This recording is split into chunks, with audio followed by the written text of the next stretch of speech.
Pensemos na seguinte situação. Alguém encontra um mapa do tesouro antigo, incrivelmente detalhado. Mas há um problema aí. A tinta não aparece, Exato. certo? Exato. A tinta que revela o local exato com um X só se torna visível quando o papel é aproximado de uma chama. Sem esse calor, sem essa faísca específica, é apenas um pedaço de papel velho com belos desenhos. Totalmente inútil, né? E essa analogia, ela captura perfeitamente o material da nossa imersão de hoje. Com certeza. Nós vamos mergulhar fundo nisso. Sim. Vamos analisar o texto original de 1937, do clássico Pense e Enriqueça, de Napoleon Hill, focando nos materiais introdutórios e nos primeiros capítulos dessa edição que foi restaurada pelo Ross Cornell. E o ponto central aqui, não é apenas revisitar um texto antigo por pura nostalgia. Como um material escrito no auge da Grande Depressão, ainda é reverenciado, dissecado e aplicado por atletas campeões mundiais e bilionários do século XXI. É um fenômeno de sobrevivência absurdo, né? Demais.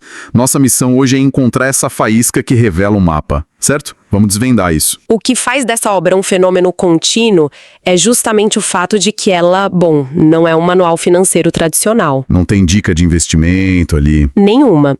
Se olharmos de perto as fontes, não há planilhas, não há conselhos sobre ações. É, na verdade, um estudo profundo sobre o comportamento humano. É pura mentalidade. Exato. A premissa de que pensamentos são coisas tangíveis, desde que misturados com um propósito definido e muita persistência, é uma tese sobre como a mente constrói a realidade física. E a longevidade dessa tese, para falar a verdade, é esmagadora. As fontes trazem histórias de pessoas reais que usaram esse exato material para reescrever completamente a realidade delas. Pessoas de áreas completamente diferentes, né? Sim, o Ken Norton, por exemplo, o lendário boxeador dos pesos pesados. Ele creditou a vitória sobre o Muhammad Ali ao fato de ter lido esse livro 100 vezes durante o treinamento. 100 vezes? É muita coisa. Ele era inexperiente na época, mas usou o texto para construir uma armadura mental impenetrável. E também temos o Bob Proctor. A história dele é incrível. Muito. Em 63, ele era um jovem bombeiro, sem dinheiro, sem educação formal, focado só em dívidas. Até que ganhou do irmão uma cópia encadernada em couro marroquino desse livro. E essa filosofia mudou não só a carreira dele, mas gerações da família dele, sabe? Exato. E as fontes também citam executivos do mais alto escalão, fundadores de gigantes como a Coca-Cola e a Chick-fil-A, atestando que esses princípios moldaram as lideranças deles. E o contexto da restauração feita pelo editor Ross Cornell adiciona uma camada ainda mais fascinante a esse impacto todo. Como assim? É que o original foi concebido em 37, numa época de desespero econômico brutal nos Estados Unidos. O interessante é que na década de 60 publicaram uma versão revisada que cortou quase todas as referências à Grande Depressão. Provavelmente para não deixar o livro com ar datado, né? Isso, exatamente. Mas o Cornwell decidiu restaurar o texto original com todos os detalhes da crise logo após o colapso financeiro global de 2008. Faz todo sentido. Porque, de repente, o mundo estava de volta a um cenário de incertezas brutais, desemprego em massa e colapsos de grandes corporações. O desespero da década de 30 voltou a ser, extremamente familiar para as pessoas. A resiliência que foi forjada lá atrás tornou-se vital de novo. E continua sendo hoje. E quando se analisa o texto sobre uma ótica moderna, o Napoleon Hill antecipou práticas corporativas décadas antes delas ganharem nomes bonitos em cursos de administração, sabe? É verdade. Conceitos como gestão participativa, excelência no serviço ao cliente e até dinâmicas de brainstorming já estavam lá. Tudo detalhado. E a gênese de tudo isso, é quase um roteiro de cinema. Ah, sim, a história com o magnata do aço, o Andrew Carnegie, um escocês famoso pela astúcia dele. Exato, foi ele quem passou esse segredo para um jovem e, na época, inexperiente Napoleon Hill. O Carnegie deu ao Hill uma missão absurda: passar 20 anos estudando mais de 500 das pessoas mais ricas e bem-sucedidas do planeta. Gigantes, né? Thomas Edison, Henry Ford, Theodore Roosevelt. Tudo isso para extrair e documentar essa fórmula invisível. E o Carnegie não propôs isso baseado em teoria. ele mesmo tinha usado o princípio. E com resultados estrondosos. Sim, o Charles M. Schwab, um associado do Carnegie, usou esse exato segredo para conceber a United States Steel Corporation. As notas das fontes indicam que isso gerou $600 milhões na época. É muito dinheiro. Convertendo para hoje, estamos falando de cerca de 12 bilhões e meio de dólares. É um absurdo. E foi muito além dos negócios. O Woodrow Wilson usou na Primeira Guerra Mundial para arrecadação de fundos, e o Manuel L. Quezon usou para inspirar a independência das Filipinas. O alcance disso é enorme. Mas olha, mergulhando no texto, há algo que me deixa curioso. E eu queria colocar isso na mesa. Claro, manda! O Carnegie nunca deu um nome direto a esse segredo. Isso me soa um pouco suspeito. Não seria apenas um truque de marketing muito inteligente esconder o nome exato para forçar as pessoas a comprarem a ideia? Ah, eu entendo essa visão. Ou existe de fato um motivo psicológico que exija que as pessoas descubram o segredo por conta própria? O que é fascinante aqui é que, bom, não se trata de marketing, mas sim da própria mecânica da aprendizagem e da mudança cognitiva. Como assim, exatamente? O segredo tem duas partes fundamentais. E a primeira parte, obrigatoriamente, já precisa estar na mente de quem busca. É o princípio da prontidão. Prontidão. Sim.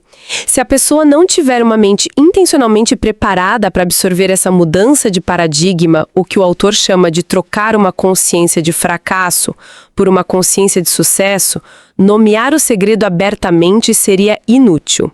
As palavras não teriam peso. É como tentar instalar um software de última geração em um computador que está desligado. Exato, perfeita analogia. Não importa o quão bom seja o programa, a máquina precisa estar pronta e ligada para receber os dados, né? Uma excelente forma de visualizar.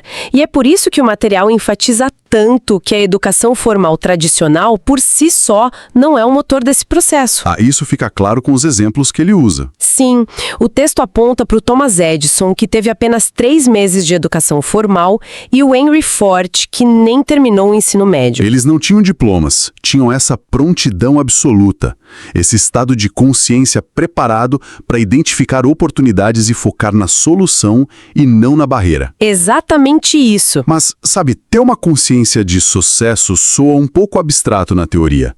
Como essa prontidão se comporta quando colide de frente com uma realidade dura e implacável? Aí é que vemos a prática, né? Sim, e a nossa análise das fontes traz uma história que ilustra isso de forma brilhante. A saga de Edwin C. Barnes. Nossa, essa história é fantástica. O objetivo dele não era comum. Ele tinha um desejo extremamente específico de trabalhar com o Thomas Edison, na condição de parceiro de negócios, e não apenas trabalhar para ele. E o grande obstáculo era que o Barnes não conhecia o Edison, certo? Não conhecia e estava tão falido que não tinha dinheiro nem para comprar a passagem de trem. A solução que ele encontrou já demonstra a transmutação do pensamento em ação bruta. Ele viajou em um trem de carga num esquema chamado blind baggage. Que é um absurdo de perigoso, né? Demais. Basicamente, era a parte entre o vagão de bagagem e a locomotiva.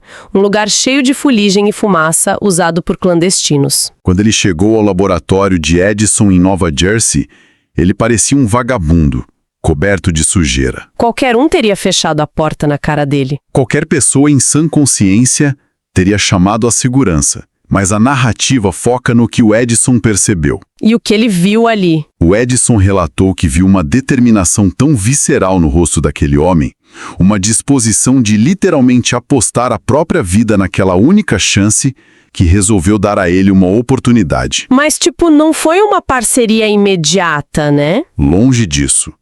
O Barnes foi contratado por um trabalho de baixo escalão. Ficou varrendo o chão e fazendo serviços braçais por um salário mínimo. E esse é um momento de ruptura onde a maioria das pessoas simplesmente desiste. Com certeza. Meses se passaram sem a menor sombra da sonhada parceria. Para alguém com um mero desejo, a humilhação do trabalho braçal, combinada com a falta de progresso, teria destruído a motivação. Facilmente. Mas o Barnes usou esse tempo para fazer algo psicologicamente complexo. Ele intensificou o próprio desejo até que se tornasse o que a fonte chama de uma obsessão consumidora. Ele não deixou nenhuma saída, né? Exato. Ele cortou todas as vias de escape mentais. Não disse algo como, vou tentar isso por 1 ano e, se não der, procuro outro emprego.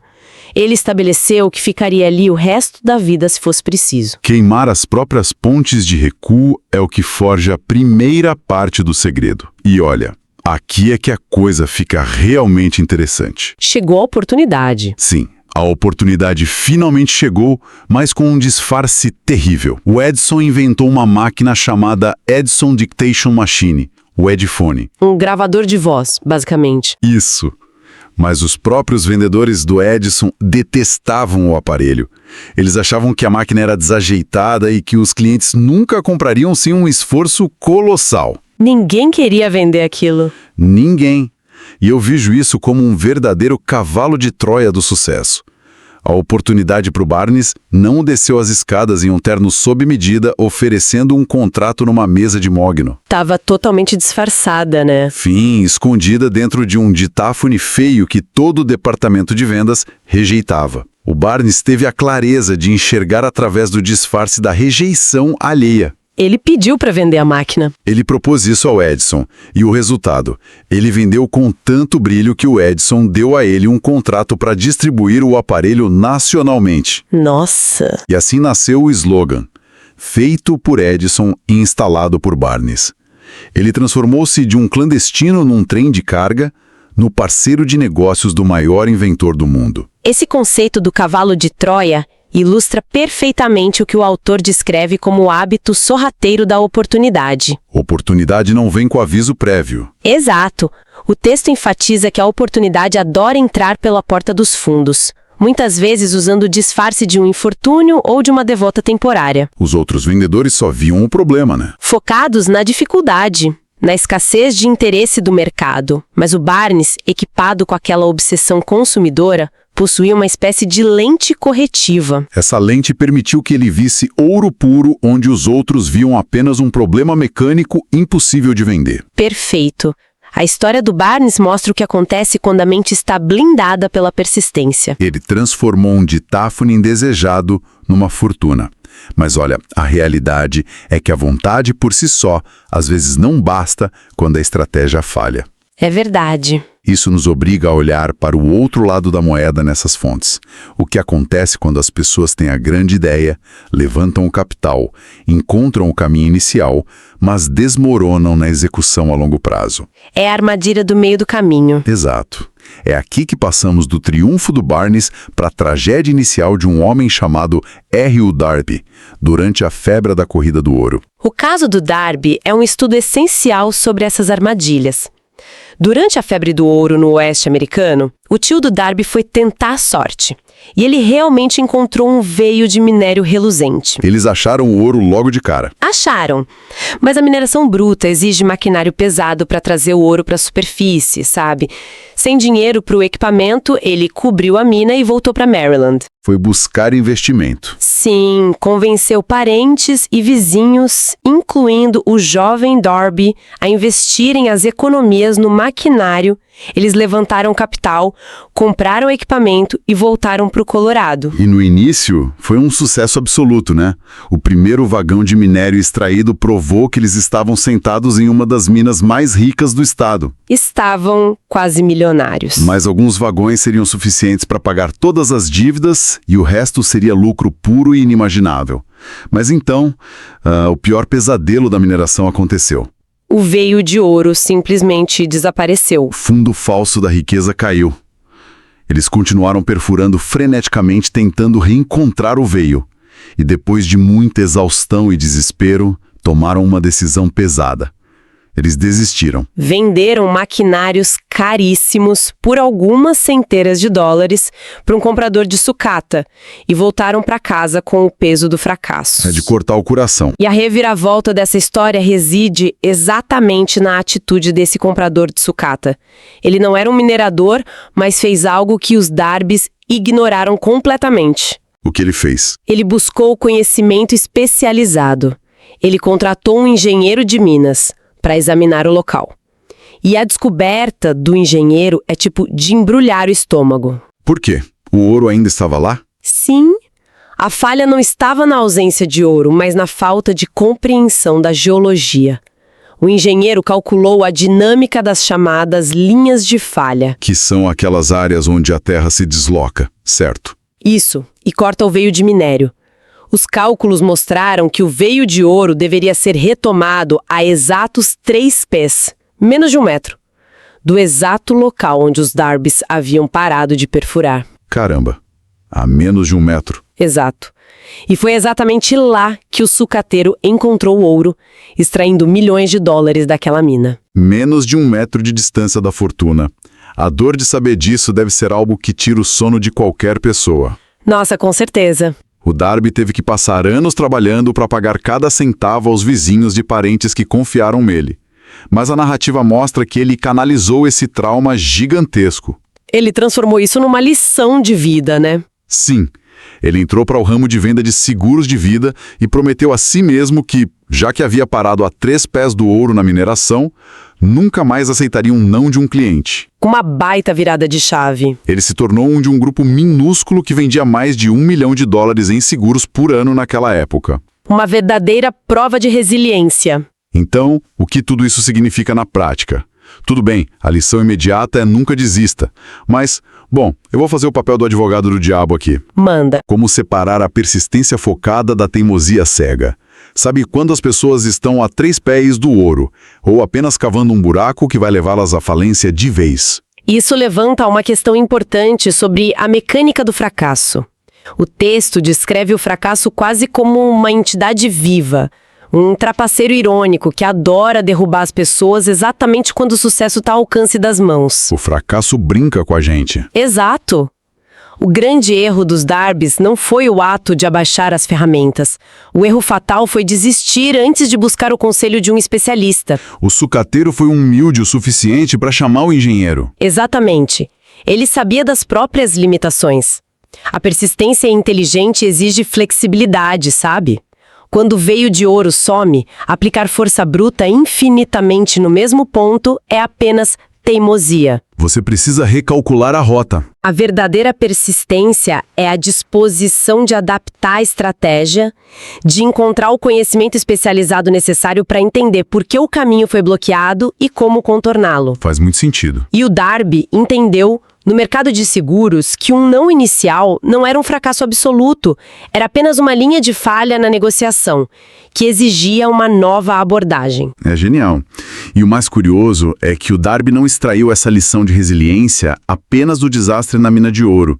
As fontes revelam que a semente dessa persistência implacável foi plantada muito antes. Ah, o episódio no moinho, né? Isso. Através de um evento chocante que ele presenciou quando criança, em um velho moinho com esse mesmo tio. E honestamente, a dinâmica dessa história é assombrosa pelo puro peso psicológico envolvido. O contexto social dessa história dita tudo. O tio do Darby administrava uma fazenda sobre o sistema de meeiros, onde as famílias trabalhavam na terra em troca de uma parcela da colheita.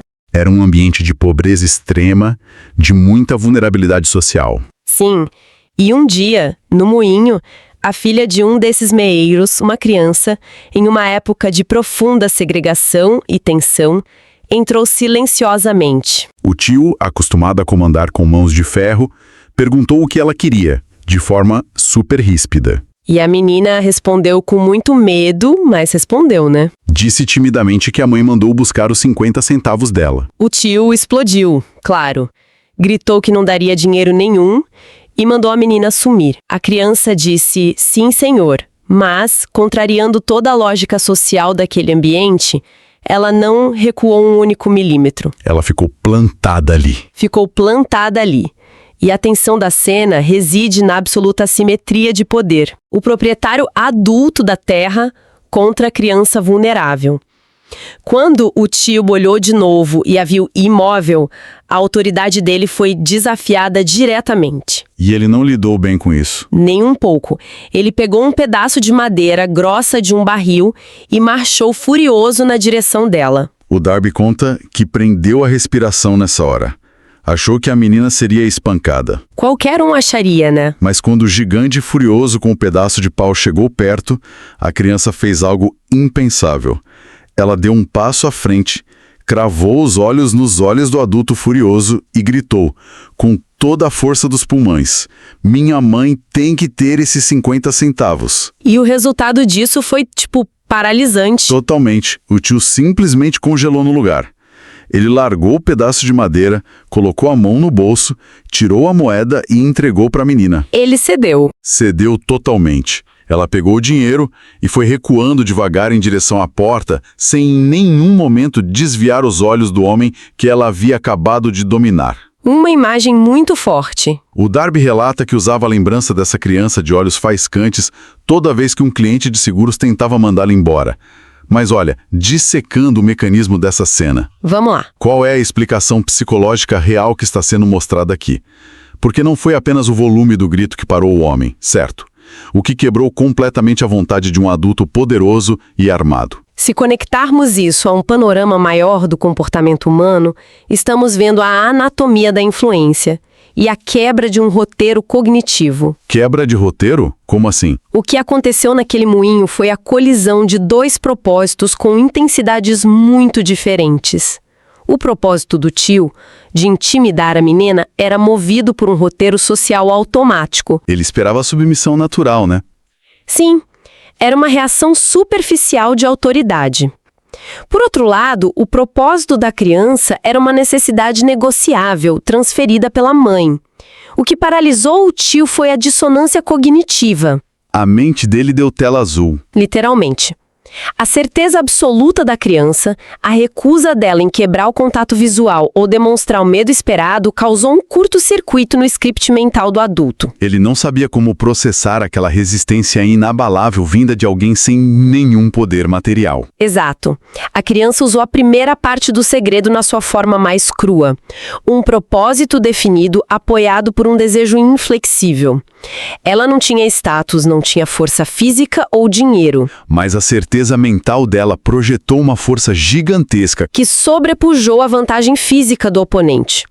É a prova de que a clareza de propósito extrema pode desarmar circunstâncias materiais que parecem invencíveis. Nossa, essa explicação amarra de forma perfeita os fios condutores que percorremos nesta imersão profunda nas fontes. Tudo se conecta, né? Tudo. Quando observamos a ousadia inabalável da criança no moinho, a recusa do Barnes em aceitar o trabalho braçal como um destino final ao lado do Edison e a tragédia da desistência prematura dos Darbys na mina de ouro, fica bem evidente. Que o recurso financeiro inicial não é o definidor. Exato. A educação formal tradicional ou um cofre cheio de dinheiro não são os determinantes finais da vitória ou da derrota.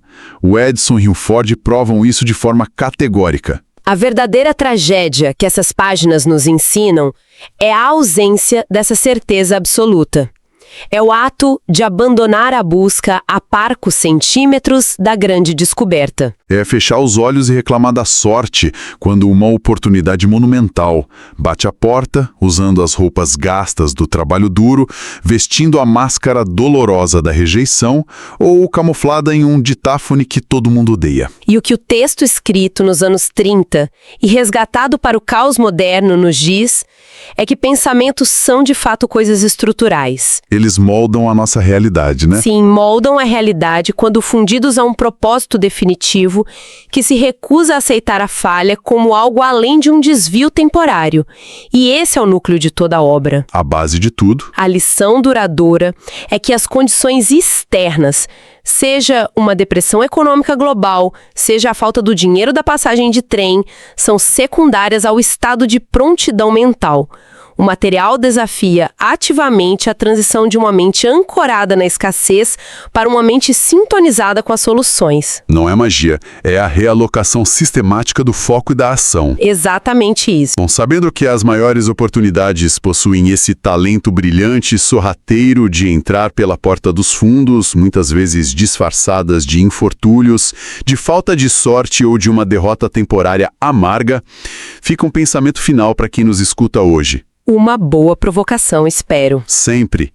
Observando o cenário atual da vida, as lutas diárias e os obstáculos que parecem insuperáveis, Eu pergunto, qual frustração aguda ou derrota aparente na vida de quem nos acompanha hoje poderia ser, na realidade, a Edison Dictating Machine do momento? Nossa, excelente reflexão. Aquele problema denso, feio e indesejado que está silenciosamente aguardando para ser reavaliado sob uma nova ótica e, quem sabe, transformado na maior e mais monumental vitória.